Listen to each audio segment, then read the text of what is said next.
أعوذ بالله من الشيطان الرجيم. بسم الله الرحمن الرحيم. ومن أحسن قولا ممن دعا إلى الله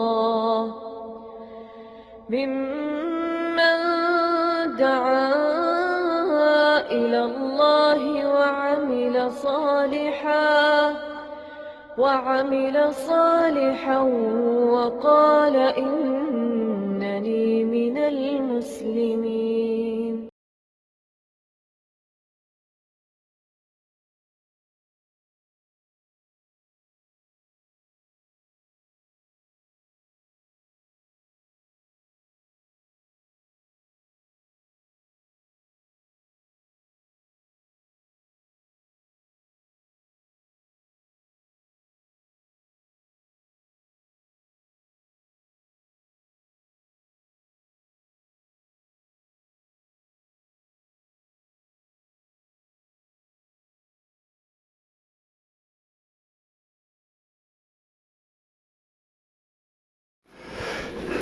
إن الحمد لله نحمده ونستعينه ونستغفره ونعوذ بالله من شرور أنفسنا ومن سيئات أعمالنا من يهده الله فلا مضل له ومن يضلل فلا هادي له وأشهد أن لا إله إلا الله وحده لا شريك له وأشهد أن محمدا عبده ورسوله. أما بعد فإن خير الحديث كتاب الله وخير الهدي هدي محمد صلى الله عليه وسلم وشر الأمور محدثاتها وكل محدثة بدعة وكل بدعة ضلالة وكل ضلالة في النار. رب اشرح لي صدري ويسر لي أمري واحلل عقدة من لساني يفقهوا قولي. رب أعوذ بك من همزات الشياطين وأعوذ بك رب أن يحضرون. بسم الله الرحمن الرحيم. عن أبي هريرة رضي الله عنه قال قال رسول الله صلى الله عليه وسلم قد اجتمع في يومكم هذا عيدان فمن شاء أجزأه من الجمعة وإنا مجمعون. رواہ ابو داود و ابن ماجہ. گزشتہ درس میں مقیم آدمی کی نماز اور مسافر کی نماز، سفر کے لیے کتنی مسافت ہونی چاہیے اور کتنے دن تک آدمی رکا رہے کہیں تو وہ مسافر ہوتا ہے، یہ ساری باتیں آئی تھیں. جبکہ آج مسائل عیدین شروع ہو رہے ہیں. عیدین عید الفطر اور عید الاضحیٰ. عیدین تثنیہ کا صیغہ ہے، جیسے ریالین کہا جاتا ہے. یہ تو یہاں تو عام آسان ہے، ریالین 2 ریال، عیدین 2 عیدیں، عید الفطر اور عید الاضحیٰ. عید الاضحیٰ انسانی فطرت کا ایک مطالبہ یا ایک تقاضا ہے کہ سال میں موقع بموقع کچھ ایسے ایام آئیں کہ آدمی ان میں ذرا کھل کے خوشی منا سکے. ہر قوم مناتی آ رہی ہے. ایرانی پارسی تھے، ان کے یہاں 9 روز تھا، ایک اسی طرح کا اور دن تھا. سال میں 2 دن وہ منایا کرتے تھے. یہودیوں میں ہیں، عیسائیوں میں ہیں. تو نبی اکرم صلی اللہ علیہ وسلم جب مدینہ منورہ گئے تو آپ نے دیکھا کہ یہاں لوگ یہ 2 دن مناتے ہیں اور ان 2 دنوں میں بڑی خوشی کرتے ہیں، رنگ برنگے کپڑے پہنتے ہیں، نہاتے دھوتے ہیں. اور غیر مسلموں کے یہاں صرف نہانا دھونا اور نئے کپڑے پہننا ہی نہیں ہوتا، بلکہ شراب، شباب اور بہت سارے شر قسم کے کام جو ہیں وہ بھی کیے جاتے ہیں، جیسے کہ معروف ہے. اسلام ان چیزوں سے بالکل پاک ہے. شراب نوشی، شراب و شباب اور اسی طرح کی خرافات ان سے پاک. جیسا کہ ہماری عیدیں آپ کے سامنے ہیں کہ الحمدللہ چھٹی ہوتی ہے اور اللہ کا ذکر کرتے ہوئے لوگ عیدگاہ جاتے ہیں، اللہ کا ذکر کرتے ہوئے واپس آتے ہیں۔ اور اگر کوئی واقعی صحیح معنوں میں مسلمان ہے تو وہ شراب کے قریب بھی نہیں جاتا، نہ عیدوں پہ نہ دوسرے دنوں میں۔ تو نبی صلی اللہ علیہ وسلم نے جب یہ دیکھا کہ یہ لوگ 2 دن مناتے ہیں تو آپ نے فرمایا کہ قد ابدل اللہ لکما، اللہ نے تمہارے لیے ان 2 دنوں کے بدلے میں 2 دن اور بدل دیے ہیں، یوم الفطر و یوم الاضحیٰ۔ اور وہ 2 دن ہیں وہ کیا ہیں؟ ایک یوم فطر ہے عید الفطر، اور دوسرا یوم عید الاضحیٰ۔ یہ دونوں عیدیں جو ہیں نبی اکرم صلی اللہ علیہ وسلم نے مسلمانوں کی، اور یہ فطرت کا تقاضا، جیسے میں نے شروع میں عرض کیا کہ انسان چاہتا ہے کبھی کبھی خوشی منائے۔ اسلام نے انسان کے اس فطرتی تقاضے کو اگنور نہیں کیا، بلکہ مہیا کیا ہے کہ یہ منانا چاہیے، تو منایا جاتا ہے۔ نماز عید، بعض لوگ اس کے بارے میں بہت سستی کرتے ہیں، سمجھیں گے کہ ٹھیک ہے اگر مل گئے تو ٹھیک ہے، نہیں تو نہیں۔ بلکہ 2 طرح کے لوگ ہیں۔ سارا سال نماز پڑھنے والے 5 وقتہ نماز پابندی سے پڑھیں گے، عید میں سستی کر دیں گے، کوئی کون سا فرض ہے یہ کہیں گے اور سستی کر جائیں گے۔ اور دوسرا وہ ہے جو سارا سال کوئی بھی نماز نہیں پڑھتا، سارا سال کوئی نماز نہیں پڑھتا، لیکن عید کی نماز میں پہلی صف میں ہوگا، سب سے آگے اپنا مصلی بچھایا ہوا ہے، اچھے کپڑے صاف ستھرے پہنے ہوئے ہیں، سفید ٹوپی دھلی ہوئی استری کی ہوئی سر پہ ہے، اور وہ وہاں پہنچا ہوا ہوتا ہے۔ تو یہ 360 کا نمازی جو ہے، نمازیوں کی اقسام میں کبھی کبھی ذکر کیا کرتا ہوں۔ کچھ نمازی 8 کے جو جمعہ صرف مسجد میں آتے ہیں، جمعے کے علاوہ کوئی نماز نہیں پڑھتے، پورا ہفتہ گزر گیا کوئی نماز نہیں، جمعہ آیا مسجد میں موجود ہیں۔ کچھ نمازی ہیں 61 کے، کہیں اکٹھے بیٹھے ہوئے ہیں، کچھ لوگ اٹھ کے جانے لگے نماز کے لیے، اب ایک آدمی بیٹھا رہ گیا تو وہ کہتا ہے کہ میں اکیلا یہاں، شرم آتی ہے کہ کوئی بھی دیکھنے والا کہے گا سارے لوگ نماز پڑھنے چلے گئے، یہ کہوں، وہ شرمی اکٹھ کے ساتھ ہی وہ بھی مسجد میں پہنچ جاتا ہے۔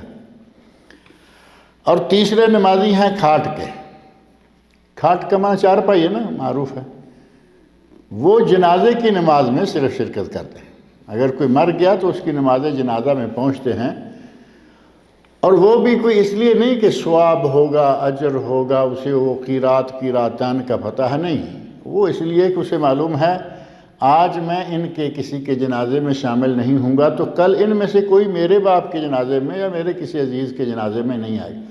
وہ گویا اپنے باپ کے، دادے کے، اپنے کسی بزرگ کے جنازے کے لیے نمازی اکٹھے کرنے کے چکر میں ہے کہ میرے بھی کوئی نمازی جنازے میں شرکت کے لیے آ جائیں، ورنہ اس کا کوئی ثواب سے کیا، یہ اگر کہا جائے کہ اس کو دعا نہیں آتی ہے تو بے شمار جنازہ کیا نمازیں پڑھنے والوں کو بھی نماز جنازہ کی دعا نہیں آتی۔ اور اگر کبھی کسی سے پوچھ لینا کہ بھئی نماز جنازہ کی دعا نہیں، وہ یاد نہیں رہتی، کیوں یاد نہیں رہتی؟ یہ کبھی کبھار موقع ملتا۔ اب تمہیں نماز جنازہ یاد رکھانے کے لیے ہر ہفتے 2 ہفتے میں ایک آدمی مارا جایا کرے تاکہ تمہیں جنازہ یاد رہے، عجیب بات ہے کہ کبھی کبھار ہوتی۔ تو یہ ہے کھاٹ کا نمازی۔ اور 360 کا نمازی جو میں نے ذکر کیا کہ عید کی بس باقی کوئی نماز نہیں، عید آئے تو وہ فرسٹ کلاس سیٹ ہو کے عیدگاہ میں پہنچا ہوا ہوتا ہے۔ اور اسلامی کیلنڈر میں آپ کو معلوم ہے کہ 360 ہی دن ہوتے ہیں، 365 اور 366 جو ہیں یہ عیسوی یا میلادی تاریخ میں ہیں۔ اسلامی سال صرف 360 کا، نہ کم نہ زیادہ، ہر سال یہ 360 دن پورے ہوں گے اور سال پورا ہو جائے گا۔ یہ ساری قسمیں جو ہیں، چاروں قسمیں یہ اسلام میں مطلوب نہیں ہیں۔ اسلام میں 5ویں قسم مطلوب ہے اور وہ ہے ٹھاٹھ کے نمازی، یعنی 5 وقتہ نمازی، اور کوئی نفل پڑھے نہ پڑھے یہ 5 وقتہ نماز نہ چھوڑے، تو اسلام میں یہ نمازی مطلوب ہے۔ اور ان نمازیوں کو چاہیے کہ عید کی نماز کے لیے بھی اہتمام کریں، پابندی کریں، یہ نہیں ہے کہ یہ کون سا فرض ہے۔ جبکہ بعض اہل علم نے کہا کہ نماز عید واجب ہے، یعنی فرض کے معنوں میں ہے، اور وہ اس لیے کہ نبی صلی اللہ علیہ وسلم نے جب سے یہ عید کی نماز شروع ہوئی آپ نے نماز پر پابندی کی، ہر نماز پڑھتے رہے، اور صحابہ کرام کو حتیٰ کہ خواتین کو بھی نماز پڑھنے کا حکم دیتے رہے کہ نماز پڑھنے کے لیے عورتیں باہر جائیں، عیدگاہ میں جائیں۔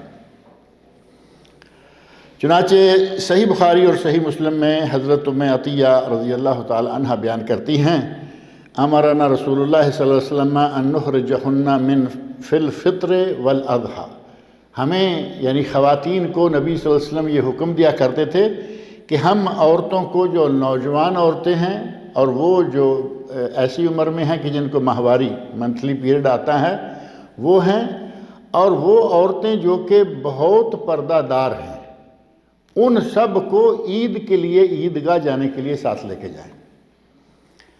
نبی صلی اللہ علیہ وسلم بڑا سختی کے ساتھ کہہ رہے ہیں کہ ان سب کو عیدگاہ میں جانا چاہیے، اور نبی صلی اللہ علیہ وسلم سے پوچھا گیا کہ یا رسول اللہ کچھ عورتیں ایسی ہیں کہ ان کے پاس چادر نہیں ہوتی۔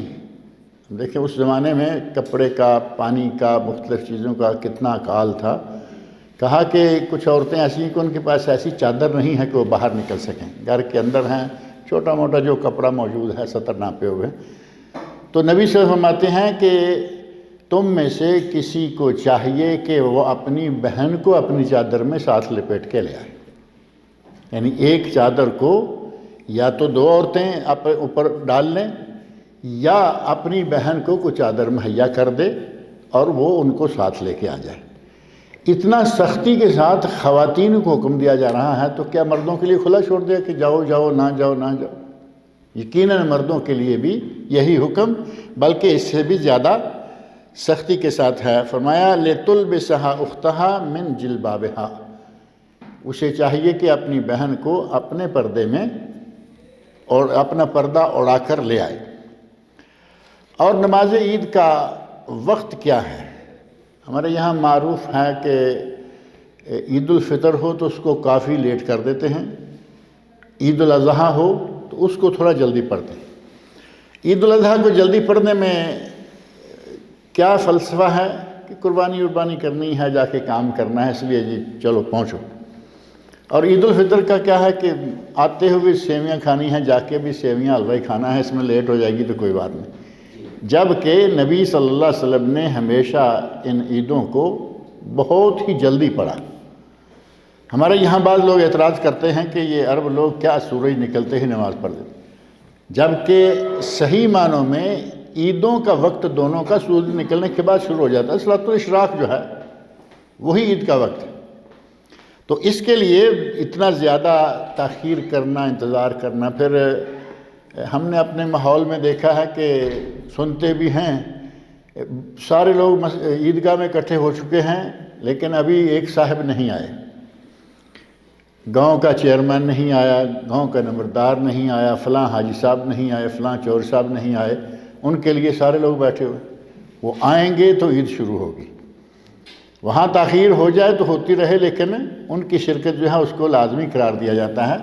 تو اس کی بجائے ہمیں چاہیے کہ نبی صلی اللہ علیہ وسلم کا جو بتایا ہوا وقت ہے اس کی پابندی کریں، اور اس کے لیے سنن ابو داود اور سنن ابن ماجہ میں صحابی رسول حضرت عبداللہ بن بسر رضی اللہ تعالی عنہ بیان کرتے ہیں کہ وہ لوگوں کے ساتھ عید الفطر اور عید الاضحیٰ کے دن عید پڑھنے کے لیے نکلے، امام نے تھوڑی تاخیر کر دی، لوگوں نے اعتراض کیا کہ بھائی لیٹ کیوں کر دیا ہے، امام سے کسی وجہ سے بھی تاخیر ہو گئی، اعتراض کیا اور کہا کہ ہم تو اس وقت نکلتے ہیں، ہم تو اس وقت تک فارغ ہو چکے ہوتے ہیں جب تم نکلے ہو، عید کی 2 رکعتیں بھی ہیں، عید کا خطبہ بھی ہے، کہا کہ تم جس وقت اب ہمیں عید پڑھانے کے لیے شروع ہوئے ہو ہم تو اس وقت تک فارغ ہو چکے ہوتے تھے۔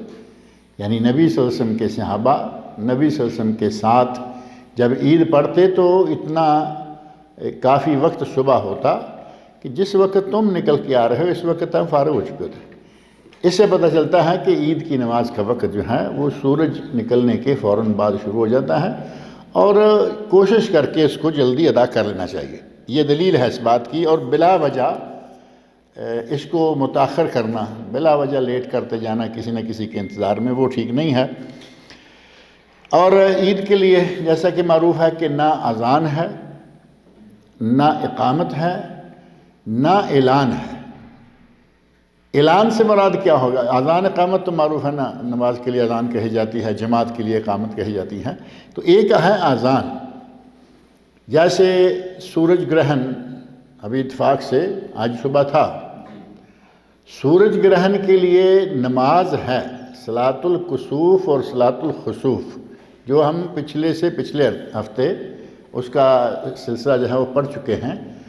تو صلاۃ الکسوف خسوف کے لیے دونوں کے لیے اذان نہیں، دونوں کے لیے اقامت نہیں، لیکن دونوں کے لیے اعلان ہے۔ نبی اکرم صلی اللہ علیہ وسلم نے اعلان کروایا الصلاۃ جامعہ، اے لوگو جماعت ہونے والی ہے، یعنی نماز کسوف سورج گرہن اور نماز خسوف، یہ کاف اور خا کے فرق کے ساتھ سورج گرہن اور چاند گرہن کی نمازیں ہیں۔ تو آپ نے باقاعدہ اعلان کرایا کہ ان نمازوں کی جماعت ہونے والی، الصلاۃ جامعہ، نماز لوگوں کو اکٹھا کرنے والی ہے۔ تو الصلاۃ جامعہ کہہ کر نبی صلی اللہ علیہ وسلم نے اعلان کروا دیا کہ نماز کی جماعت کھڑی ہوگی، نماز پڑھی جائے گی، جو لوگ جہاں جہاں ہیں وہ جلدی کر کے پہنچ جائیں۔ یہ ساری جو اعلان کا سلسلہ ہے، یہ اس سے عید الفطر اور عید الاضحیٰ ان دونوں کے لیے نہیں ہے۔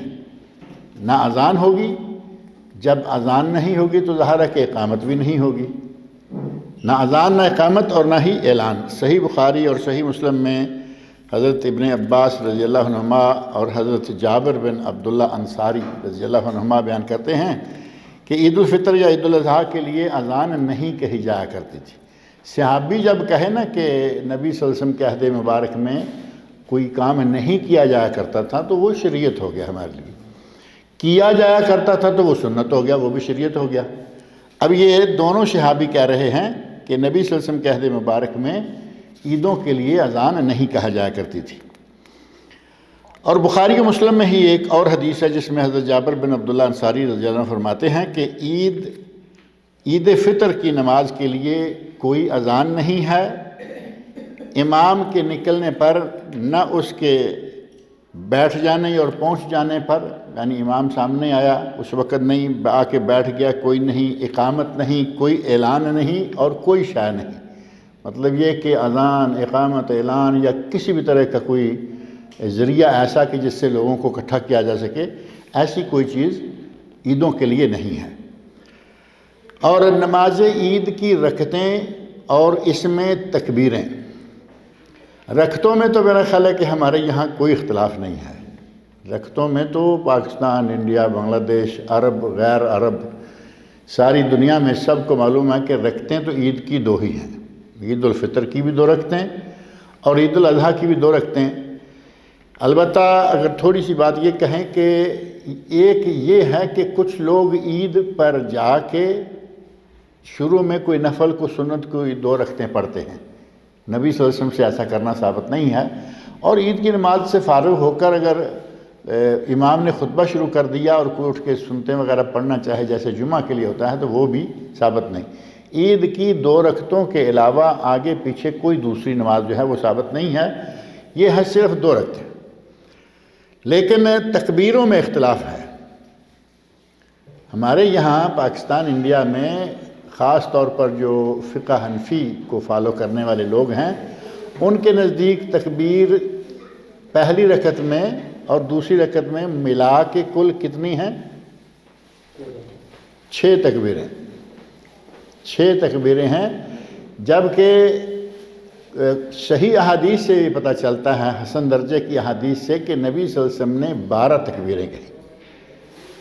12 تکبیریں، پہلی رکعت میں تکبیر تحریمہ کے بعد 7 اور دوسری رکعت میں تکبیر تحریمہ کے بعد 5۔ یہ 12 تکبیریں اضافی ہیں۔ پہلی جو اللہ اکبر ہے وہ تو نماز شروع کرنے کے لیے ہے، وہ تو سب کی ہو گئی، اور سجدے سے اٹھ کر جو اللہ اکبر کہتے ہوئے کھڑے ہونا ہے وہ بھی ہوگی۔ ان دونوں کو الگ کر کے پہلی رکعت میں 7، قرات کے شروع میں اور دوسری رکعت میں 5 قرات کے شروع میں۔ تو اس سلسلہ میں حدیث میں یہ بات موجود ہے، سنن کبریٰ بیہقی میں حضرت عبداللہ بن مسعود رضی اللہ عنہ کہتے ہیں کہ ان تکبیروں کے درمیان اللہ اکبر کہہ کے ہاتھ باندھے نا، اب ان کے درمیان کوئی ذکر نبی صلی اللہ علیہ وسلم سے ثابت نہیں ہے کہ کوئی سبحان اللہ، الحمدللہ، اللہ اکبر، کوئی کلمہ نبی صلی اللہ علیہ وسلم سے ثابت نہیں ہے کہ آپ نے کچھ کہا ہو۔ البتہ ملتا ہے کہ بعض صحابہ کرام رضی اللہ عنہم نے بعض اذکار سبحان اللہ وغیرہ، تسبیح، لا الہ الا اللہ کہنے کے لیے کہا، لیکن نبی صلی اللہ علیہ وسلم سے یہ عمل ثابت نہیں ہے۔ عبداللہ بن مسعود رضی اللہ عنہ ان تکبیروں کے درمیان اللہ کی حمد و ثنا اور نبی صلی اللہ علیہ وسلم پر درود، یعنی صلی اللہ علیہ وسلم کہہ لیا، علیہ الصلوۃ والسلام کے، تو ظاہر ہے کہ اللہ اکبر کے بعد کچھ لمحات ٹھہر کے امام دوسری مرتبہ اللہ اکبر کہتا ہے۔ اگر تو صرف ہاتھ باندھے اور پھر کھولے اور پھر باندھ لیے، سنت سے اصل یہی ثابت ہے، لیکن حضرت عبداللہ بن مسعود رضی اللہ عنہ کے قول وہ پڑھا کرتے تھے، پڑھا جائے تو انشاءاللہ کوئی حرج نہیں ہے، لیکن یہ صرف سبحان اللہ، الحمدللہ وغیرہ لمبی کوئی چیز پڑھنے کا وہ وقت ہی نہیں ہوتا، کیونکہ تکبیر کے بعد تکبیر کہی جاتی رہتی ہے۔ اور حضرت عبداللہ بن عباس رضی اللہ عنہما سے صحیح بخاری اور صحیح مسلم میں حدیث ہے کہ نبی صلی اللہ علیہ وسلم نے عید الفطر کے دن 2 رکعتیں پڑھی، ان سے پہلے کچھ نہیں پڑھا اور ان کے بعد بھی کچھ نہیں پڑھا، یعنی پہلے بعد کوئی نہیں ہے، آپ نے صرف 2 رکعتیں پڑھی اور وہی کافی ہیں۔ ایک شکل یہ ہوتی ہے کہ عید جو ہے وہ عید گاہ میں نہیں بلکہ کسی جامع مسجد میں پڑھی جائے۔ جامع مسجدوں میں عیدیں ہوتی ہیں، یہاں آپ کو معلوم ہے کہ شہروں میں میدان تو اتنے ہوتے نہیں نا، کہاں میدان میں جائیں گے، شہر کے اندر ایک عیدگاہ ہے، اس میں لوگ پورے نہیں آتے، پھر جتنی جامع مسجدیں ہوتی ہیں ان کو بھی عیدگاہ کے طور پر استعمال کیا جاتا ہے، کھلی جگہ ہے، اسپیکر لگے ہوئے ہیں، خطبے کے لیے، نماز پڑھانے کے لیے، جماعت کرانے کے لیے آسانی ہوتی ہے۔ اب مسجد میں جا کے، مسجد میں داخل ہو کے جا کے بیٹھنا ہے، جب تک مسجد کا تحیہ 2 رکعتیں تحیۃ المسجد نہ پڑے گا وہاں بیٹھنا جائز نہیں ہے۔ یعنی بعض اہل علم نے تو واجب کہا ہے کہ 2 رکعتیں پڑھے بغیر بیٹھنا منع ہے، 2 رکعتوں کا پڑھنا واجب ہے۔ اب اگر کوئی مسجد میں آ کے عید کا انتظار ہو رہا ہے، لوگ تکبیریں پڑھ رہے ہیں، جیسا کہ چلتا اسپیکر لگا ہوا ہے، اللہ اکبر لا الہ الا اللہ واللہ اکبر، اللہ اکبر واللہ، کئی منٹ تک، 10 15 منٹ تک بعض دفعہ، اور 5-7 منٹ تک بعض دفعہ، جو لوگ پہلے آ جاتے ہیں وہ تکبیریں شروع کر دیتے ہیں آگے۔ ان کے دوران جو آدمی مسجد میں آ کے بیٹھنا چاہتا ہے اسے چاہیے کہ وہ 2 رکعتیں پڑھے، اور یہ عید کی نہیں ہوگی، یہ ہے مسجد کے لیے تحیۃ المسجد کی رکعتیں، یہ پڑھنا ضروری ہے، ورنہ عید سے پہلے اور عید کے بعد حضرت ابن عباس رضی اللہ عنہ کے بقول نبی صلی اللہ علیہ وسلم سے کوئی نماز پہلے یا بعد دونوں جگہ پہ ثابت نہیں ہے۔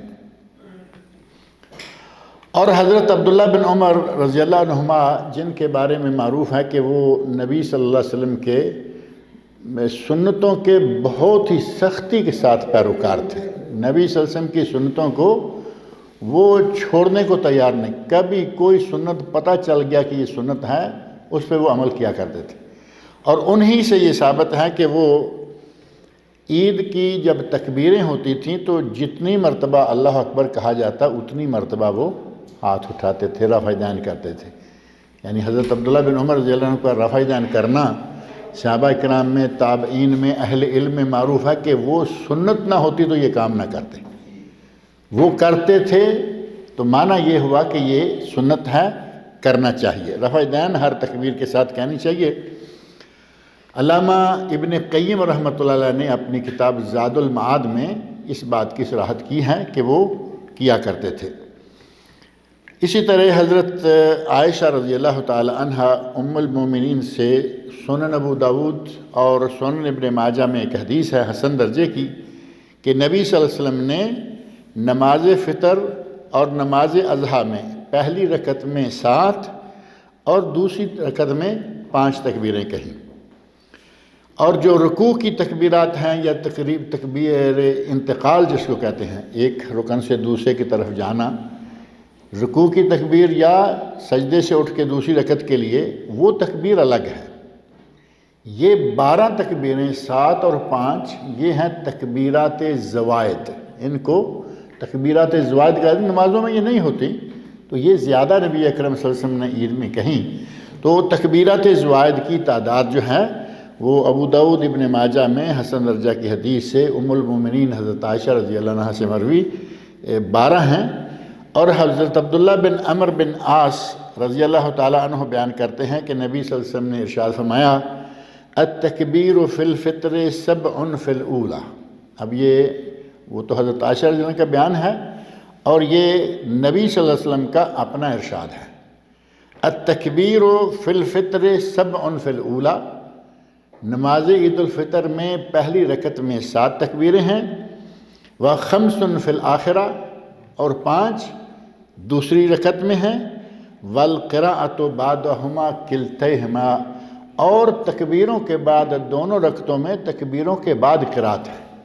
ہمارے پاک و ہند میں میرے خیال یہاں بھی فرق ہے تھوڑا سا، پہلی رکعت کی تکبیریں جو ہیں وہ شروع میں کہتے ہیں اور دوسری رکعت کی تکبیریں رکوع جانے سے پہلے کہتے ہیں، ایسا ہی ہے نا؟ یا یاد نہیں رہا کہ پاکستان میں انڈیا میں کیسے؟ پاکستان میں انڈیا میں اسی طرح ہوتا ہے کہ تکبیریں جو ہیں کہہ کے پہلے شروع کر دی رکعت، دوسری کے لیے اٹھے تو رکعت شروع کر دی اور رکوع جانے سے پہلے تکبیریں کہیں، جبکہ نبی صلی اللہ علیہ وسلم کی یہ حدیث ہے والقراءۃ بعدہما کلتیہما، دونوں رکعتوں میں تکبیروں کے بعد قرات ہے۔ تو اس کا مطلب یہ ہوا کہ دوسری رکعت میں جو ہمارے یہاں مروج ہے وہ اس حدیث کے مطابق نہیں بیٹھتا۔ نماز عید الفطر اور نماز عید الاضحیٰ میں نبی اکرم صلی اللہ علیہ وسلم عموماً کیا تلاوت کیا کرتے تھے؟ ایک تو بڑی مشہور حدیث ہے کہ نبی صلی اللہ علیہ وسلم جمعہ میں، عید الفطر میں، عید الاضحیٰ میں، ان تینوں نمازوں میں سبح اسم ربک الاعلیٰ پہلی رکعت میں، اور حل اتاک حدیث الغاشیہ دوسری میں، یہ 2 صورتیں عموماً جمعہ میں اور عموماً عید الفطر عید الاضحیٰ میں پڑھا کرتے تھے، جبکہ ایک حدیث صحیح مسلم میں حضرت عبید اللہ بن عبداللہ بن عتبہ سے مروی ہے، وہ کہتے ہیں کہ ابو واقد اللیثی رضی اللہ عنہ نے بتایا، عمر فاروق رضی اللہ عنہ نے مجھ سے پوچھا کہ نبی صلی اللہ علیہ وسلم کے زمانے میں قرات کیا تھی، تو میں نے انہیں بتایا کہ اقتربت الساعہ اور قاف والقرآن المجید۔ نبی صلی اللہ علیہ وسلم کے زمانے میں عید الفطر اضحیٰ میں یہ 2 صورتیں بھی پڑھی جایا کرتی تھی، یعنی کوئی بھی پڑھ لے انشاءاللہ تعالی حرج کوئی نہیں، لیکن نبی صلی اللہ علیہ وسلم کا عمل مبارک جو ہے وہ یہ تھا کہ عموماً سبح اسم ربک الاعلیٰ پہلی رکعت میں اور حل اتاک حدیث الغاشیہ، حل اتاک حدیث الغاشیہ دوسری رکعت میں، یہ آپ کا عام طرز عمل تھا۔ اور ان کا جو سبح اسم ربک الاعلیٰ یہ بھی صحیح مسلم کی حدیث ہے، اور نعمان بن بشیر رضی اللہ عنہ جو بڑے مشہور صحابی ہیں، خاص طور پر ایک حدیث ان کی جو اولاد میں عدل اور انصاف کے ساتھ تعلق رکھتی ہیں، وہ حدیث ان کی بڑی مشہور ہے۔ نعمان بن بشیر رضی اللہ عنہ اپنے بیٹے کو ایک غلام ہدیہ کیا، بیٹے کو ایک غلام تحفے کے طور پر دیا، بیوی نے کہا کہ نبی صلی اللہ علیہ وسلم کو اس کا گواہ بنا لیتے ہیں۔ اب ایک بات یہ تھی کہ آپ گواہ ہو جائیں گے، بات پکی ہوگی، دنیا کا سب سے بڑا گواہ، اور دوسرا یہ کہ اگر یہ کہیں کچھ ناجائز ہوا یا کمی بیشی ہوئی مسئلے میں تو واضح ہو جائے گا، نبی صلی اللہ علیہ وسلم تو گواہی ایسے نہیں دے دیں گے۔ تو ایسا ہی ہوا، جا کے نبی صلی اللہ علیہ وسلم سے کہنے لگے کہ یا رسول اللہ ہم نے اپنے اس بیٹے کو ایک غلام دیا ہے۔ آپ نے پوچھا کیا باقی سب لوگوں کو بھی اپنی اولاد میں سے سب کو دیا ہے؟ تو کہتے ہیں کہ نہیں۔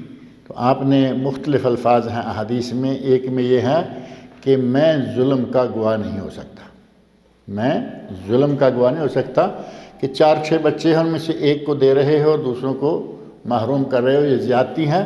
اور فرمایا کہ تمہیں چاہیے کہ سب کو دو، اور اگر سب کو دینے کے لیے نہیں ہے تو اس کا بھی واپس لے لو، اور حدیث میں موجود ہے کہ انہوں نے وہ واپس لے لیا تھا۔ تو یہ حدیث جو ہے اس سے پتہ چلتا ہے کہ اپنی اولاد میں انصاف رکھنا چاہیے۔ اگر کوئی اپنی پراپرٹی کو تقسیم کرنا چاہتا ہے اپنی زندگی میں ترکہ تو اصل میں بنے گا مرنے کے بعد، ترکہ یا وراثت جس کو کہتے ہیں، لیکن اگر کوئی اپنی زندگی میں تقسیم کرتا ہے تو اس کو پھر جو ترکے والا قاعدہ ہے نا کہ لڑکی سے لڑکے کو 2 گنا، وہ نہیں، پھر یہ قاعدہ استعمال کرنا ہوگا کہ اگر 2 تو اپنے بیٹے بیٹی کو اور سارے بچوں کو ایکول برابر سب میں جانا چاہیے۔ تو اس اعتبار سے جو حضرت نعمان بن بشیر ہیں ان کی وہ حدیث معروف ہے، تو وہی صحیح مسلم میں کہتے ہیں کہ نبی صلی اللہ علیہ وسلم عید الفطر عید الاضحیٰ دونوں نمازوں میں پہلی رکعت میں سبح اسم ربک الاعلیٰ اور دوسری میں حل اتاک حدیث الغاشیہ کی تلاوت فرمایا کرتے تھے۔ خطبہ عید جو ہے وہ نماز سے پہلے ہو یا بعد، اب مصلحت دیکھنے میں ایسا لگتا ہے کہ اگر پہلے خطبہ ہو اور بعد میں 2 رکعتیں ہوں تو لوگ پھنسے ہوئے بیٹھے رہیں گے، 2 رکعتیں بعد میں پڑھنی ہیں۔ عید تو وہ ہے نا، جیسے جمعہ ہے، جمعے کے خطبے میں کسی کا جی چاہے بیٹھنے کو نہ جی چاہے، مسجد میں آ گیا بیٹھنا ہوگا، خطبہ پورا سننا ہوگا، اور 2 رکعتیں پڑھے بغیر وہ ظاہر کہ جا نہیں سکتا۔ عید کا معاملہ بالکل برعکس ہے، وہاں بھی اگر یہ رکھا گیا ہوتا کہ خطبہ بعد میں ہوگا، خطبہ پہلے ہوگا 2 رکعتیں بعد میں ہوگی، تو پھر کوئی نکل نہ سکتا، چونکہ اس کی حیثیت عید کی جمعے جیسی نہیں ہے۔ نبی اکرم صلی اللہ علیہ وسلم نے وہاں پہلے جاتے ہی آپ نے 2 رکعتیں نماز پڑھائی، 2 رکعتیں نماز پڑھانے کے بعد پھر آپ کھڑے ہوئے اور آپ نے خطبہ ارشاد فرمایا۔ اب اس کا ہمارے یہاں لوگوں میں کچھ ایک اعتبار سے تھوڑا سا لوگ لاپرواہی سے لے لیتے ہیں، یعنی اس کی کوئی اہمیت نہیں اتنی سمجھتے، 2 رکعتیں ہوئیں، سلام پھیرا، اٹھا جی عید مبارک عید مبارک، گلے ملنا شروع ہو جاتے ہیں، اور ادھر امام خطبہ شروع کر دیتا ہے، یہ گلے مل رہے ہیں اور ساتھ ساتھ کھسکتے جا رہے ہیں۔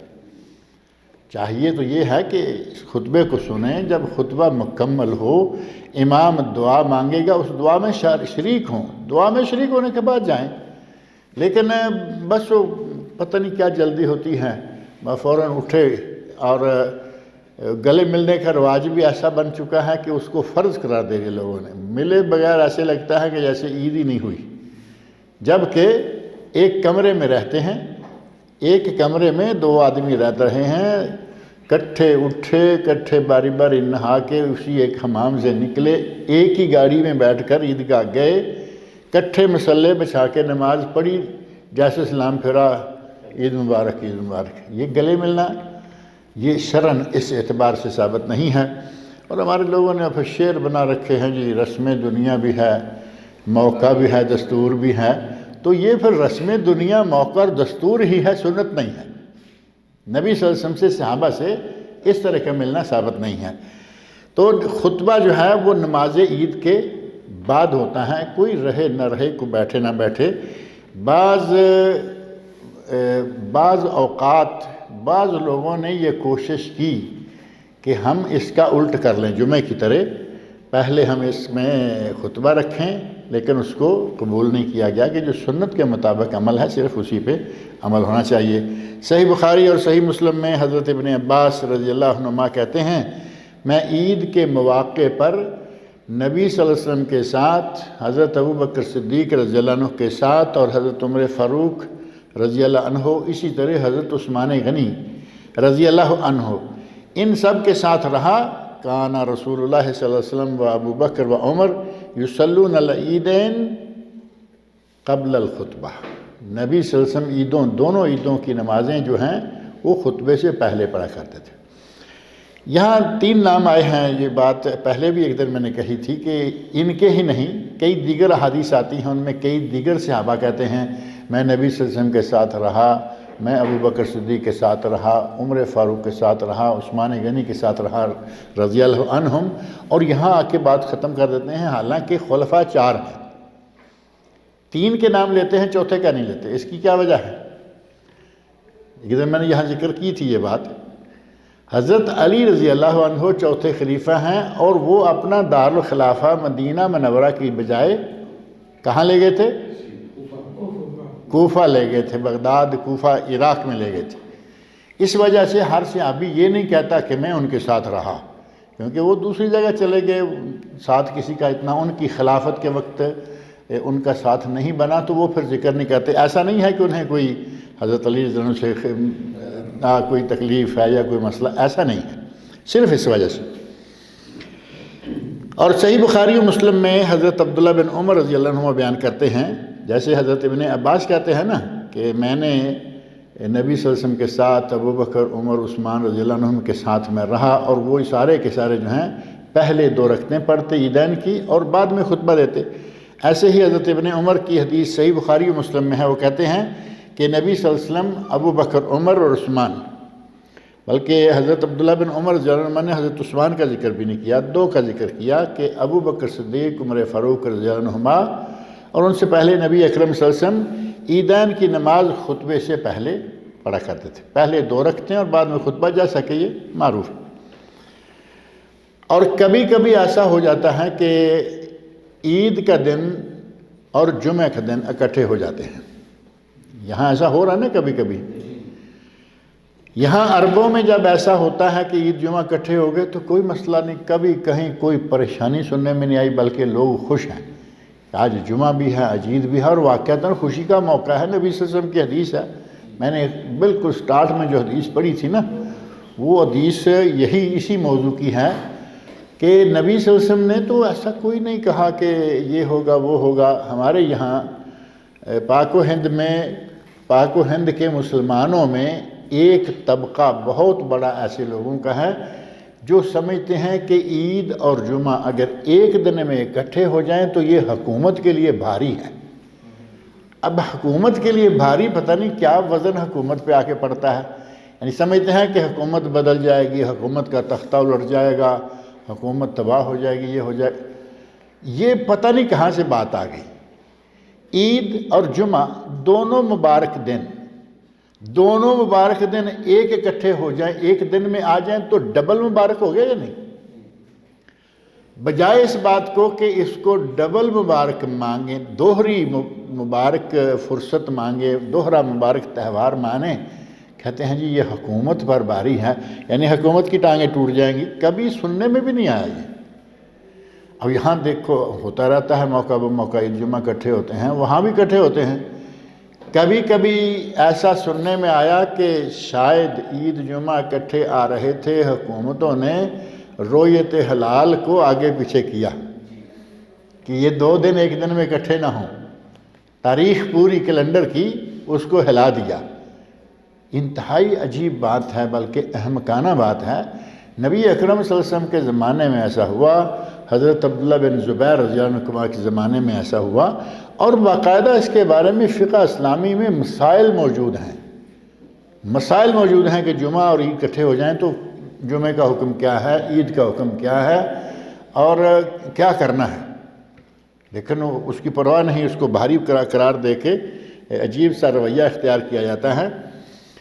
جمعہ کے دن عید آ جائے، جس آدمی نے عید پڑھ لی ہے اسے اجازت ہے کہ وہ جمعہ پڑھے یا نہ پڑھے. 2 خطبے ہیں نا، عید کا بھی خطبہ ہے، جمعہ کا بھی خطبہ ہے. عید کے خطبے میں بھی واعظ ہوتا ہے، جمعہ کے خطبے میں بھی واعظ ہوتا ہے. اگر کسی نے عید پڑھ لی، خطبہ سن لیا، جمعہ کا خطبہ نہ سنے کوئی بات نہیں ہے، لیکن کیا وہ ظہر کی نماز پڑھے گا یا نہیں؟ ظہر کی نماز اس کو پڑھنی ہوگی، کیونکہ وہ اگر جمعہ نہیں تو ظہر، جیسے مسافر ہے، جمعہ نہیں تو ظہر، بیمار ہے، مسجد میں جمعہ نہیں پڑھنے کے لیے جا سکتا، جمعہ نہیں تو ظہر. تو اگر جمعہ اور عید اکٹھے ہو جائیں، جو آدمی عید پڑھ لے اسے اجازت ہے کہ وہ جمعہ میں آئے یا نہ آئے. اور خاص طور پر جو دور سے آتا ہے، اوالی مدینہ منورہ کا جو بالائی علاقہ ہے، تھوڑا دور باغات وغیرہ ہیں، لوگ وہاں کے تھے، تو نبی اکرم صلی اللہ علیہ وسلم نے ان سب لوگوں کو خطاب کرتے ہوئے کہا، یہ حدیث جو میں نے شروع میں پڑھی ہے، قد اجتمع فی یومکم ھذا عیدان، آج کے دن میں تمہاری 2 عیدیں اکٹھی ہو گئی ہیں. یعنی جمعہ بھی عید، اسبوعی عید، اور عید بھی عید. کہاں آج تمہاری 2 عیدیں. اب عیدیں تو خوشی کا موقع ہے، دونوں مبارک ہو گئی نا. اور ہمارے لوگوں کے تخت الٹ جاتے ہیں کہ پتہ نہیں کیا ہو جائے گا، کیا تباہی مچ جائے گی، جبکہ ایسی کوئی بات نہیں ہے. نبی صلی اللہ علیہ وسلم کا ارشاد ہے سنن ابو داود میں اور سنن ابن ماجہ میں صحیح سند کے ساتھ ثابت ہے، فرماتے ہیں قد اجتمع فی یومکم ھذا عیدان، تمہارے آج کے اس دن میں تمہاری 2 عیدیں جمع ہو گئی ہیں۔ فمن شاء اجزأہ من الجمعہ، جو چاہے اس کے لیے عید جو ہے یہ نماز جمعے سے کفایت کر جائے گی، عید پڑھ لی ہے جمعے سے یہ کفایت کر جائے گی۔ وَإِنَّا مُجَمِّعُونَ، لیکن ہم جمعہ پڑھیں گے۔ اب یہ کیوں ہے؟ نبی صلی اللہ علیہ وسلم نے فرمایا کہ جو آنا چاہے آئے، نہ آنا چاہے نہ آئے، لیکن ہم جمعہ پڑھیں گے۔ پہلی بات یہ کہ مسجد نبوی کے ساتھ جڑ کے نبی صلی اللہ علیہ وسلم کا گھر ہے، آپ کا در دولت مسجد نبوی کے ساتھ جڑا ہوا۔ دوسرا یہ کہ جن لوگوں نے عید نہیں پڑھی کسی وجہ سے، وہ جمعہ پڑھنے کے لیے آنا چاہتے ہیں۔ تیسرا یہ کہ مسجد کے ساتھ جڑا ہوا نہیں، محلے میں مسجد ہے، محلے کے لوگ جمعہ پڑھنا چاہتے ہیں، تو نبی سے فرمایا کہ ہم جمعہ پڑھیں گے، ہم جمعہ پڑھیں گے، عید بھی ہم نے پڑھ لی ہے، لیکن جو نہیں آنا چاہتا نہ آئے۔ اب کچھ لوگ تھے جیسے میں نے بتایا کہ اوالی مدینہ ان کو کافی سفر کر کے آنا پڑتا تھا، جمعہ کے لیے وہ آتے تھے۔ اب پہلے صبح عید کے لیے آئے، پھر جمعہ کے لیے آئے، ان کے لیے مشقت تھی۔ آپ نے فرمایا کوئی ضرورت نہیں ہے، اگر آنا چاہو تو آ جاؤ، نہ آؤ تو تمہاری عید کی نماز خطبہ جمعے کے خطبے سے تمہیں کفایت کر جائے گا، اپنے گھر میں رہو اور اپنی جگہ پہ نماز ظہر ادا کر لو۔ اور ابو داود میں عطا بن ابو رباح، جو کہ امام عطا کے نام سے معروف ہیں، معروف شخص ہیں، وہ کہتے ہیں کہ عبداللہ بن زبیر رضی اللہ عنہ نے عید کے دن جو کہ جمعے کے دن تھی، میں نے پہلے شروع میں ذکر کیا نا کہ نبی صلی اللہ علیہ وسلم کے عہد مبارک میں پھر حضرت عبداللہ بن زبیر رضی اللہ عنہ کے زمانے میں عید جمع کٹھے ہوئے۔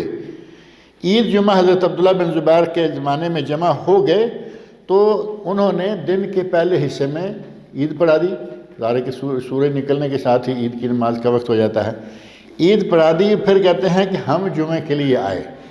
اب یہ امام عطا جو ہیں تابعی ہیں، کہتے ہیں کہ ہم پھر جمعے کے لیے بھی آئے، لیکن وہ باہر نہیں نکلے، انہوں نے اپنے گھر سے نکلنا تھا، جماعت کرانی تھی، وہ باہر نہیں آئے، تو پھر ہم نے اکیلے ہی نماز پڑھ لی۔ اب انہوں نے اکیلے نماز کیا پڑھی ہوگی کہ جمعے کا خطبہ تو ہوا نہیں، اب انہوں نے ظہر کی نماز پڑھی۔ اور حضرت ابن عباس رضی اللہ عنہما ان دنوں طائف میں تھے، جس دن یہ بات ہوئی اس دن وہ طائف میں تھے۔ آپ میرا خیال ہے کبھی طائف میں مسجد ابن عباس کوئی آدمی کبھی گیا دیکھنے کے لیے؟ بڑی مشہور جگہ ہے مسجد ابن عباس۔ تو حضرت ابن عباس رضی اللہ عنہما نے مکہ چھوڑ دیا تھا اور طائف میں رہائش اختیار کر لی تھی، تو وہ جگہ ان کی معروف ہے۔ جن دنوں یہ جمعہ اور عید اکٹھے ہوئے ان دنوں حضرت ابن عباس رضی اللہ عنہما طائف اپنا ڈیرا لگا چکے تھے، یعنی طائف منتقل ہو چکے تھے۔ کسی موقع پہ مکہ میں آئے تو کہتے ہیں کہ ہم نے ان سے یہ بات پوچھی، حضرت عطا کہتے ہیں کہ ہم نے حضرت ابن عباس سے پوچھا کہ بھائی عید جمعہ اکٹھے آئے تھے اور حضرت عبداللہ بن زبیر رضی اللہ عنہما عید پڑھا کے گھر میں داخل ہوئے، باہر نہیں نکلے، ظہر کے لیے جمعہ کے لیے یہ نہیں آئے، تو ہم نے پھر اپنے طور پر جو ظہر کی نماز ادا کی۔ تو حضرت ابن عباس رضی اللہ عنہما نے حضرت عبداللہ بن زبیر کی اس عمل کے بارے میں فرمایا اصاب السنہ، عبداللہ بن زبیر نے سنت پر عمل کیا، یعنی یہی سنت ہے، جیسا کہ پہلے حدیث میں نے ذکر کی، نبی سے فرمایا کہ تمہاری 2 عیدیں جمع ہو گئی ہیں، جو آدمی ہمارے ساتھ عید پڑھ لیتا ہے، جمعہ پڑھے نہ پڑھے اس کے لیے کافی ہے، لیکن ہم پڑھیں گے تاکہ جو آدمی آئے گا ان کو جماعت میں شامل کیا جا سکے۔ اور کبھی ایسا ہوتا ہے کہ گھر میں اٹھتے نکلتے تیاریاں کرتے کرتے وہاں سے عید کی نماز نکل گئی، عیدگاہ پہنچے، جانے تک سلام پھر گیا، اگر تو 1 رکعت ہے دوسری ملائیں، عید ہو گئی۔ اور اگر ایسا نہیں ہوا، سلام پھر گئی، آپ نے کئی مرتبہ یہاں دیکھا ہوگا عیدگاہ میں پیچھے جماعت ہو رہی ہوتی ہے خطبے کے دوران، بعض جامع مسجدوں میں ایسا دیکھنے میں آیا ہے کہ خطبہ شروع ہو گیا، باہر کے حصوں میں کہیں نہ کہیں 10-5 لوگ اکٹھے کھڑے ہیں، وہ نماز پڑھ رہے ہیں، تو یہ جائز ہے۔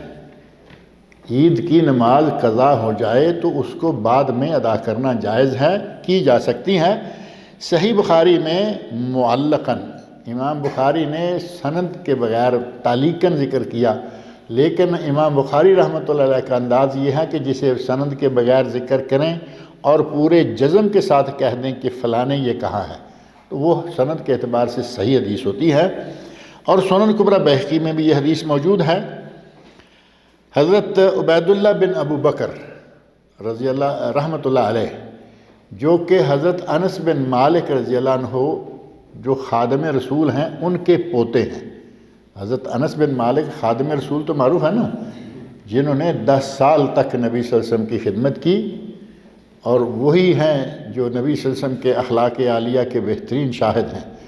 کہتے ہیں کہ میں نے نبی صلی اللہ علیہ وسلم کی 10 سال خدمت کی، 10 سالوں کے درمیان آپ نے کبھی یہ نہیں کہا لما فعلت ھذا، ارے بچے تم نے یہ ایسا کیوں کر دیا ہے، اور نہ ہی کبھی یہ کہا لما لم تفعل ھذا، کہ تجھے یہ کام کہا تھا تم نے کیوں نہیں کیا۔ 10 سال میں کبھی ایسا موقع نہیں۔ اخلاق عالیہ کی انتہا ہے۔ بچہ خادم ہے، دوست نہیں، دوسرا تیسرا نہیں، خادم۔ ماں نے سمجھیں کہ نظر مان رکھی تھی اور نظر پوری کی، نبی صلی اللہ علیہ وسلم کی خدمت میں بچہ دے دیا کہ یا رسول اللہ یہ آپ کے لیے وقف ہے میری طرف سے، اور وہ بچہ بھی حقیقتاً سعادت مند ہے، خدمت گزار ہے۔ لیکن 10 سال کا عرصہ، اتنی لمبی مدت، اس میں کبھی ایسا نہ ہو کہ بچے کو جھڑکا ہو، تم نے یہ کام کیوں نہیں کیا، تم نے یہ کام کیوں کر دیا۔ ہم تو اپنے بچوں کو موقع بموقع ایسا کہتے کرتے رہتے ہیں کہ ہم بھی ویسے ہی اور ہمارے بچے بھی ویسے، اور وہاں نبی صلی اللہ علیہ وسلم ہے اور وہ بچہ بھی اللہ رب العزت کا ایک خاص ہی نبی صلی اللہ علیہ وسلم کے لیے خادم تھا۔ ان کے پوتے ہیں حضرت عبید اللہ بن ابو بکر، بیٹے ہوئے ابو بکر بن انس بن مالک، اور پوتے عبید اللہ۔ وہ بیان کرتے ہیں کہ حضرت انس رضی اللہ عنہ اگر کبھی امام کے ساتھ عید نماز نہ پڑھ سکتے، یعنی پوتا اپنے دادا کے بارے میں بیان کرتا ہے، اور حدیث کی کتابوں میں آپ دیکھیں گے کہ عموماً راوی کا نام لیتے وقت رشتہ بیان نہیں کرتے، ہے نا، کہ کہتے کہ میرے دادے نے یہ کہا ہے، نہیں، انس نے کہا، حضرت انس رضی اللہ عنہ۔ دادا تو ہمیں پتہ چلا سند سے دیکھ کے کہ اس کے بیٹا، اس کا بیٹا، اس کا پوتا، لیکن انہوں نے صاف اسی طرح کہا۔ اور ایسے بہت سارے صحابہ کے بیٹے ہیں جو بیان کر رہے ہیں، اپنے باپ کا نام لیتے ہیں۔ حضرت عبداللہ بن عمر بار بار عمر رضی اللہ عنہ اپنے والد کا، عمر فاروق رضی اللہ عنہ کا ذکر کرتے ہوئے عمر کہتے ہیں۔ جب موقع آیا سلام کرنے کا، ان کی وفات کے بعد، نبی صلی اللہ علیہ وسلم کے ساتھ دفن ہو جانے کے بعد، تو وہاں نام نہیں لیا، فوت ہو چکے ہیں نا، وہاں جا کے کہتے ہیں السلام علیکہ یا اباتا، ابا جان السلام علیکم۔ تو یہ صحابہ کرام میں معروف تھا کہ اپنے کسی رشتے کی بجائے نام لے کے تعارف کرواتے تھے۔ تو کہتے ہیں کہ انس رضی اللہ عنہ نے اگر کبھی نماز عید نہ پڑھی ہوتی، نماز عید کو نہ پہنچ سکتے، عیدگاہ میں گئے، جماعت ختم ہو چکی ہے، تو وہ اپنے گھر والوں کو اکٹھے کرتے، یعنی عورتوں کو، مردوں کو، بچوں کو، جتنے بھی گھر میں لوگ ہوتے ہیں ان سب کو اکٹھے کرتے، اور سب کے ساتھ مل کر اپنی عید کی جماعت کرا کے پڑھتے۔ اب عید کی جماعت کرائیں گے تو ظاہر ہے کہ جیسی عید کی نماز ہے ویسی ہی ہوگی نا، خطبے کا وقت نکل گیا، لیکن نماز اسی طرح جیسے کہ جماعت اس کی ہوتی ہے، 7 رکعتیں پہلی تکبیر میں، 5 رکعتیں دوسری میں، اور 2 رکعتیں، یہی جماعت جو ہے وہ کراتے تھے۔ اور اپنے گھر میں علامہ ابن منذر رحمۃ اللہ علیہ بھی یہی کہتے ہیں کہ جس کی نماز عید فوت ہو جائے وہ امام ہی کی طرح 2 رکعتیں ادا کر لے۔ تو اس کا معنی یہ ہوا کہ نماز عید جو ہے اس کو قضا کیا جا سکتا ہے، یہ نہیں کہ عید گزر گئی تو بس گزر گئی، چھوڑ دی، نہیں، آپ کو عیدگاہ میں نہیں ملی اپنے گھر میں پڑھ لیں، لیکن جس طرح امام پڑھتا ہے اسی طرح 7 تکبیروں کے ساتھ۔ کبھی ایسا ہوتا ہے کہ رات کو چاند کا نہیں پتہ چل سکا، رات کو چاند کا پتہ نہیں چلا کہ چاند ہوا یا نہیں ہوا، اور ایسا واقعہ یہاں ایک آدھ مرتبہ ہو چکا ہے۔ صبح سحری کھا لی، فجر کے بعد فجر کے وقت نماز پڑھنے کے لیے گئے تو اعلان ہو گیا، پتہ چلا کہ رات تو چاند ہو گیا تھا، روزہ رکھ لیا ہے، اعلان ہو گیا چاند ہو گیا تھا، یعنی صبح عید ہے، فجر کی نماز پڑھنے کے بعد پھر کھانا پینا شروع کہ عید ہے، ایسا ہوا۔ اور ایک مرتبہ تو ایسا ہوا کہ روزے جو ہیں وہ 28 رہ گئے۔ آپ میں سے پتہ نہیں کس کس کا اتفاق ہوا ہوگا کہ 28 روزے کل رہ گئے، 28 پہ عید کرنا پڑی، یعنی چاند نظر آ گیا، پہلا روزہ کہیں جیسے کہتے ہیں نا روزہ کھایا گیا، پہلا روزہ کھایا گیا تھا، چاند نہیں دیکھا جا سکا یا کیا وجہ تھی کہ وہ روزہ نہیں رکھا گیا، آخر میں چاند اپنے وقت پہ صحیح نظر آ گیا، چاند صحیح نظر آ گیا، صبح نماز عید پڑھنا ضروری ہو گیا، لیکن روزے ابھی 28 ہوئے ہیں۔ تو اس وقت ائمہ نے، علماء نے، مفتیان کرام نے، مجھے یاد ہے علامہ ابن باز رحمۃ اللہ علیہ اور دیگر کبار ائمہ علماء نے یہ فتویٰ دیا تھا کہ عید اب کی جائے گی اور آج کی جائے گی، کیونکہ چاند نظر آ گیا ہے، روزے 28 رہ گئے ہیں، 28 کا عربی مہینہ کوئی ہوتا نہیں، لہٰذا ہمیں ایک روزہ عید کے بعد کسی دن بھی رکھنا ہوگا تاکہ عید کے اس کے رمضان کے جو دن ہیں کم از کم 29 دن پورے ہو جائیں، کیونکہ 29 یا 30 سے زیادہ نہیں اور 29 سے کم نہیں۔ تو ایسا کبھی ہو سکتا ہے۔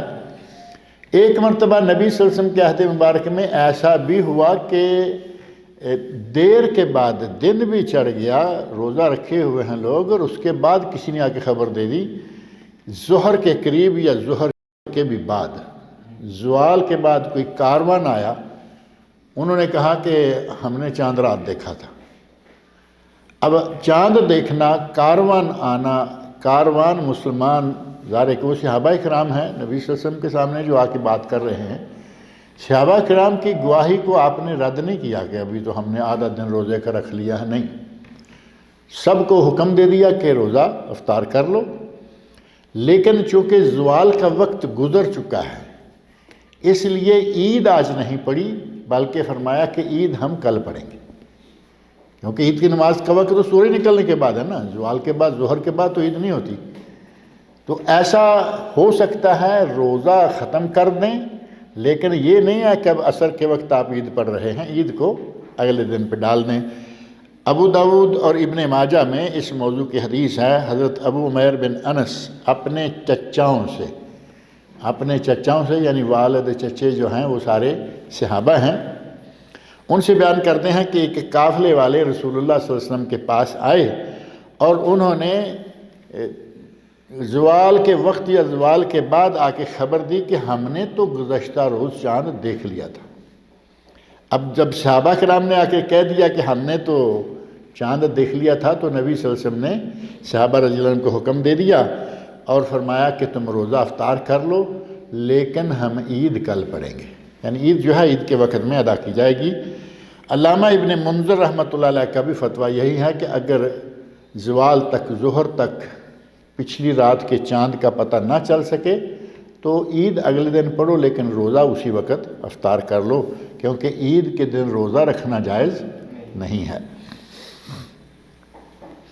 عید کے دن مستحب اعمال کون کون سے ہیں، یہ موضوع تھوڑا سا زیادہ ہے، انشاءاللہ تعالیٰ اس کو اگلے ہفتے مکمل کریں گے۔ اللہ رب العزت سے میری یہ دعا ہے کہ اللہ تعالیٰ مجھے اور آپ سب لوگوں کو نبی صلی اللہ علیہ وسلم کے ارشادات پڑھنے، سننے، ان پر عمل کرنے اور اپنی زندگی کو نبی صلی اللہ علیہ وسلم کی سنتوں کے مطابق ڈالنے کی توفیق عطا فرمائے۔ اگر کوئی سوال ہے آپ کا عیدین سے متعلق یا کسی دوسرے حوالے سے تو بات کر سکتے ہیں۔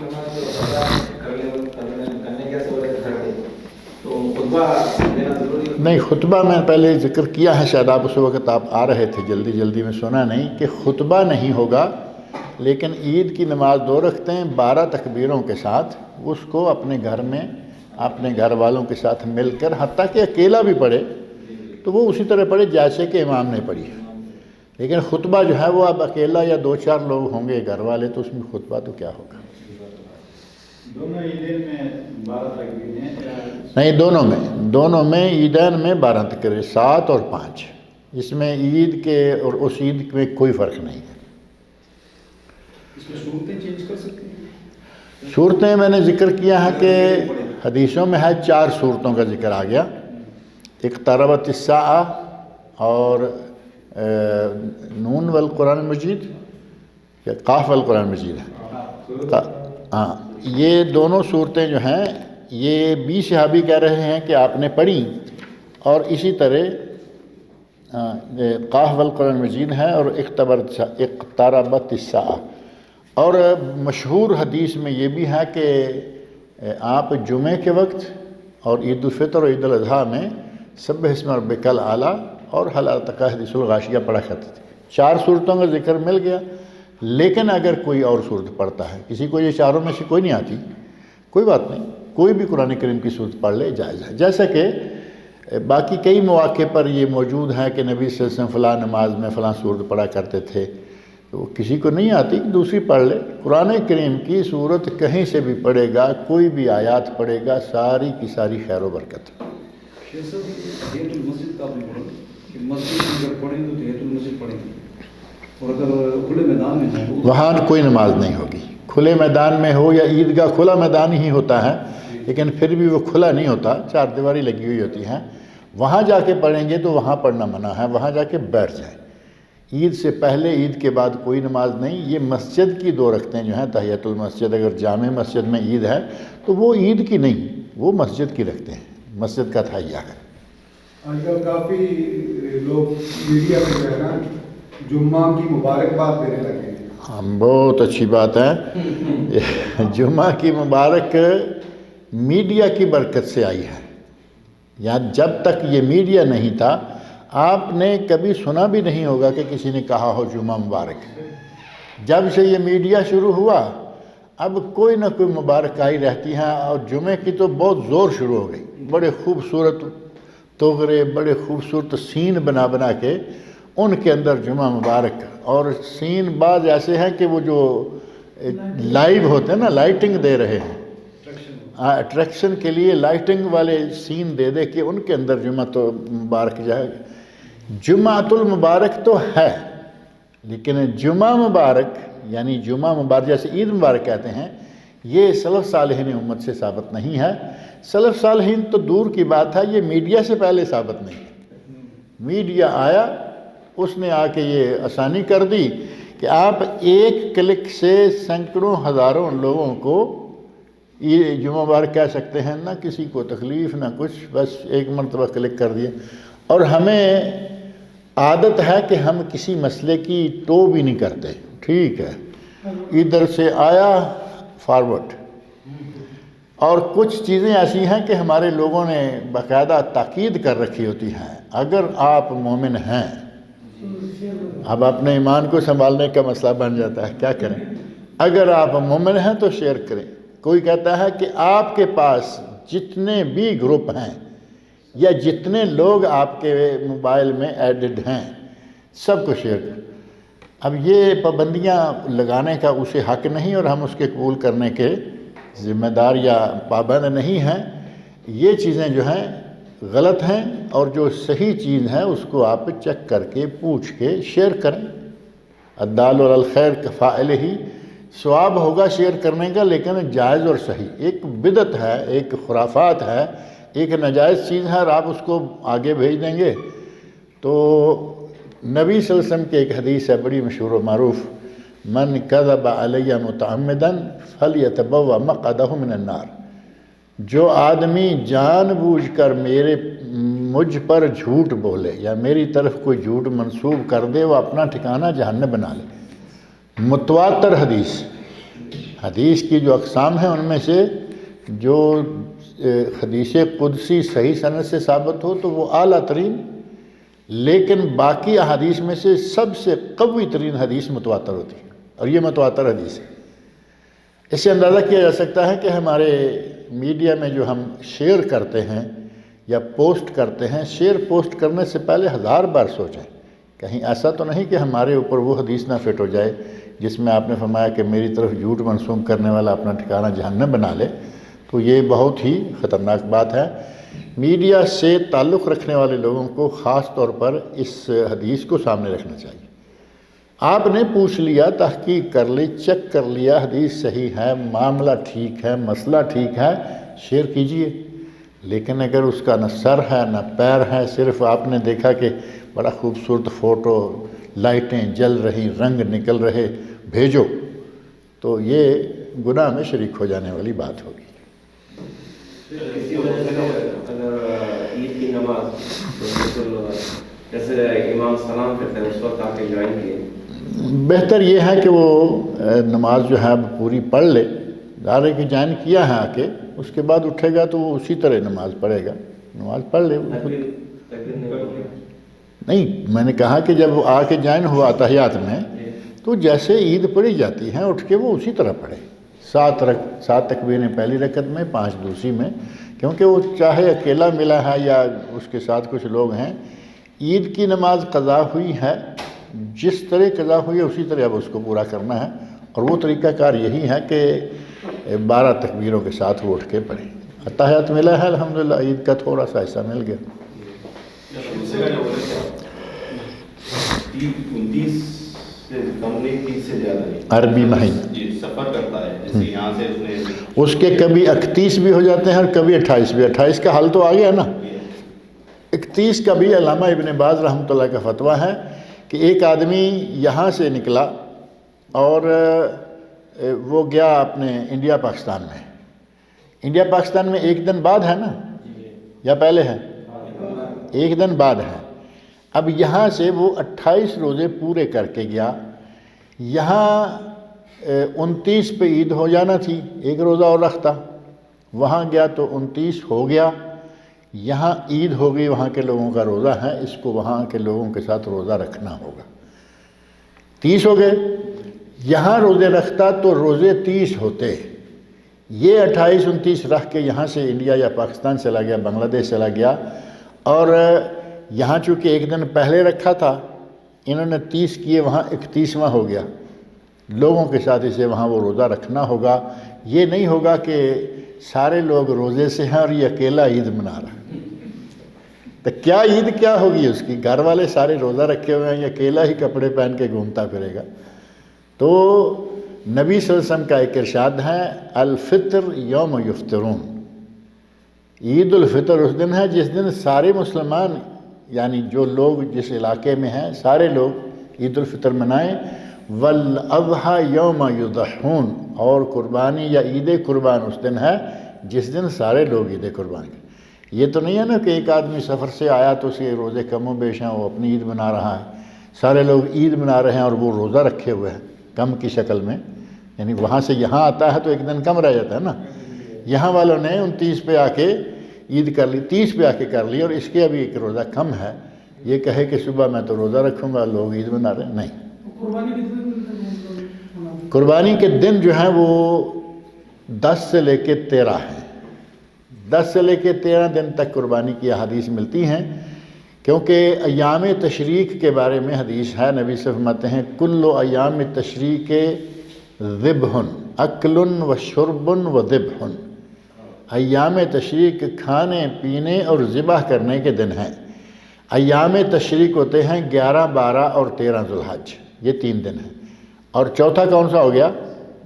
عید کا دن 10 والا، تو یہ مل کے ہو جائے 4، 10 اور 3 13 تک، لیکن وہ گنتی نہیں ہوگی جو ہمارے کر کے بتاتے ہیں نا، عید الاضحیٰ جو ہے وہ 3 دن ہے، دیکھو 10 سے لے کے 13، 10 اور 3 13، 3 ہو گئی، 10 سے لے کے 13 تک 3 نہیں ہوتی، 10 سے لے کے 13 تک 4 ہوتی، وہ بس بولنے میں کہنے میں بھی اپنا ایک نظریہ جو ہے وہ لے لیتے ہیں۔ بہرحال بعض لوگوں نے کہا کہ 3 ہے، افضل اور کوشش یہ کی جائے کہ 3 دن والا معاملہ جو ہے اس کو مکمل کریں، لیکن چونکہ ایام تشریق کے آخری دن تک تکبیریں کہنے کا بھی حکم ہے، تو وہ 13 تاریخ کی عصر تک یا مغرب تک وہ تکبیریں کہہ سکتا ہے بڑی عید کے موقع پر۔ وہ مسئلہ اگلے درس میں انشاءاللہ آ رہا ہے۔ نماز عید پہلی رکعت میں ہم نے کہا کہ 7 بار تکبیر ہوتی ہے، پہلے دوسری میں 5 ہوتی ہے. 5. کوئی آ کے سیکنڈ مطلب رکعت میں ملتا ہے، ہاں جی، اس کی پہلے 5 ہوگی. ہاں اس کی 5 ہو گئی. اب وہ دوسری میں وہ 5 ہی کرے کافی ہے اس کے لیے، یا 7 کر لے، کوئی عرض نہیں، 12 تکبیریں ہو جائیں گی. اب یہ مسئلہ یہ ہے کہ تکبیریں 12 ہیں، وہ چونکہ دوسری رکعت میں آ کے ملا اس وقت اس کے 5 ملیں. اگر تکبیریں چھوڑ بھی دے گا تو نماز ہو جائے گی، اور اگر کہہ لیتا ہے تکبیریں تو سنت کے قریب ترین ہو جائے گا. اگر رکعت بھی پڑھ لے تو نماز رکعت صرف پڑھ لے نماز ہو جائے گی انشاءاللہ. لیکن بہتر یہ ہے کہ چونکہ عید کی نماز ہے اس لیے اس کی جو چھوٹی ہے اس کو دہرائے گا، ترتیب بدل جائے گی لیکن نماز انشاءاللہ صحیح رہے گی. اس کی نماز میں کچھ غلطی ہو گئی تکبیرات میں تو سجدہ صاحب تکبیرات میں غلطی ہو جائے تو سہوا صاحب ضرورت نہیں ہے، لیکن اگر کوئی غلطی ہوئی ہے تو وہ چاہے عید کی نماز ہو، چاہے جمعہ کی نماز ہو، چاہے نماز پنجگانہ ہو، سجدہ صاحب جو ہے وہ کرنا ضروری ہوتا ہے. لیکن تکبیروں کی گنتی کمی بیشی ہو گئی، 6 رہ گئیں 7 کی بجائے 4 رکھیں 5، اس پہ سجدہ صاحب کی ضرورت نہیں ہے. اور وہ تو اسے اب یاد بھی نہیں آئے گا نا کہ 4 تھیں 5 تھیں، اس نے تو شروع کر لیا. جو اشراق نماز اس سے بعد عید، ہاں وہ عید کی اشراق کی نماز ہے. آپ مثال کے طور پر اپنے گھر میں اشراق کی نماز پڑھ کے نکل آئے ہیں، اشراق دیکھا میں اشراق کا ٹائم وہی وقت ہے، لوگ نماز پڑھ لیتے ہیں بھائی. اشراق کا وہی وقت ہے، لیکن عید کی جگہ پہ جا کے اشراق نہیں پڑھی جائے گی کیونکہ وہاں کچھ بھی دوسرا پڑھنا جائز نہیں ہے. اور وقت رہتا تو مسجد کوئی وقت پہ تحیت المسجد کو تو ہر حال میں آپ نے پڑھنا اشراق کا ہے. وقت نہ ہو تو بھی سجدہ ہے. اشراق کا وقت اگر ہے اور اگر کوئی نماز پڑھنا چاہتا ہے اشراق کی تو عیدگاہ میں جا کے نہیں، اپنے گھر میں پڑھ لے. رہتا تو مسجد کی بات. تحیت المسجد کا تو میں نے عرض کیا نا کہ وہ تو ہر حال میں جب بھی کوئی مسجد میں جائے بیٹھنا ہے، چاہے کوئی وقت ہو، بیٹھنا ہے تو 2 رکعتیں پڑھ کے بیٹھ. حتیٰ کہ ممنوع اوقات ہیں عصر کے بعد مغرب تک بھی، فجر سے لے کے سورج نکلنے تک بھی. اس دوران بھی اگر کوئی مسجد میں جاتا ہے تو اہل علم نے کہا کہ وہ پڑھ کے بیٹھے. دوسری رکعت میں عید کے دوسری رکعت میں 5 تکبیر ہم بھول گئے لاسٹ ٹائم. کوئی بات نہیں، کوئی بات نہیں، پھر پبلک کوئی نماز پڑھا ہو تو پھر تھوڑا نہیں اتنا نہیں ہے. اگر بھول گئے نماز ہو گئی، کیونکہ تکبیرات زوائد جو ہیں اگر بھول جاتا ہے تو نماز ہو جاتی ہے، دوبارہ کرائی گئی. دعا کرے سو بعد میں پھر پبلک نہیں تم نے یہ تکبیریں نہیں بولے ایسا تو پھر کہاں کی بات؟ انڈیا میں. بہرحال ہمارے وہاں کچھ بھی ہو سکتا ہے. لوگوں نے کہا کہ اب تمہاری نماز یہ، وہ تو کہتے ہوں گے کہ نماز ہوئی نہیں نئے سرے سے.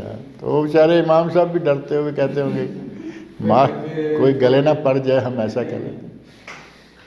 نماز کے ساتھ امام کے ساتھ ملا کے کرتے کیا چیز؟ عید نماز جب پڑھ رہے جب امام کے ساتھ تکبیر ساتھ ملاتے بعض لوگ، یعنی جیسے امام کرتا ہے ہاں تو وہ تو ساتھ یا پیچھے ہوگا. پہلے وہ کہے گا پھر آپ کہیں گے، لیکن وہ تو ٹائم تقریباً قریب ہی ہے نا. بعض لوگوں کو دیکھا کہ پیچھے رکھنا بہتر ہے، یعنی بالکل اس کے ساتھ فکس کی بجائے پیچھے امام کے پیچھے جیسے رکوع ہے، سجدہ ہے، سلام ہے، تو یہ پیچھے ہونا چاہیے، بالکل امام کے ساتھ سیم ٹائم میں نہ ہو. آپ کی بات کرنے لگے تھے. ظہر کی ایک حدیث میں نے سنی ہے، کیا وہ صحیح ہے؟ ظہر کی فرض سے پہلے 4 پہلے اور 4 بعد. صحیح ہے، حدیث صحیح ہے. وہ یعنی 4 رکھتے ہیں بعد میں بھی پڑھ سکتا ہے، 2 شروع میں بھی پڑھ سکتا ہے اور 4 بھی ہیں. شروع میں 2 ہیں 4 ہیں، آخر میں 2 ہیں 4 ہیں. 2 مؤکدہ ہیں، 4 مؤکدہ نہیں ہیں. 2 جو ہیں وہ تو ضروری ہیں، وہ تو پڑھنی ہے، لیکن اگر 4 پڑھتا ہے تو وہ حدیث جو آپ بیان کر رہے ہیں سند کے اعتبار سے صحیح ہے. اللہ تعالیٰ مجھے آپ سب کو نیک عمل کی توفیق عطا فرمائے. یہ تو اثر کے بارے میں یہ 4 رکھتے ہیں 4 رکھتے ہیں عصر کے بعد، پہلے ظہر کے بعد بھی ہے. عصر کے بعد تو نماز کوئی نہیں نا نفل، لیکن 2 رکھتے ہیں عصر کے بعد بھی نبی صلی اللہ علیہ وسلم نے پڑھی. 2 رکھتے ہیں نبی صلی اللہ علیہ وسلم نے عصر کے بعد بھی پڑھی ہیں، اور وہ اصل میں ظہر کی آخری 2 رکھتے تھیں. آپ نے باقاعدہ اس میں وضاحت فرمائی. جب گھر جا کے 2 رکعتیں پڑھی تو گھر والوں نے پوچھا کہ یا رسول اللہ آپ تو کہتے ہیں عصر کے بعد کوئی نفل نہیں. تو آپ نے فرمایا نہیں، میں نے ظہر کی 2 رکعتیں پڑھی ہیں، وفد آ گیا تھا، گفتگو میں اتنے لمبا ہو گیا کہ عصر ہو گئی، تو عصر پڑھ کے آ گیا ہوں. وہ 2 رکعتیں رہ گئی ہیں، وہ آپ نے پھر پڑھیں اور ہمیشہ پڑھتے رہے، کیونکہ نبی صلی اللہ علیہ وسلم کا عمل مبارک یہ تھا کہ جو کام کرتے پھر وہ ہمیشہ کرتے تھے. تو وہ 2 رکعتیں ہیں، اور ظہر کے بعد 4 اور شروع میں 2 اور شروع میں 4 یا آخر میں 2، جیسے کوئی پڑھتا ہے انشاءاللہ کوئی حرج والی بات.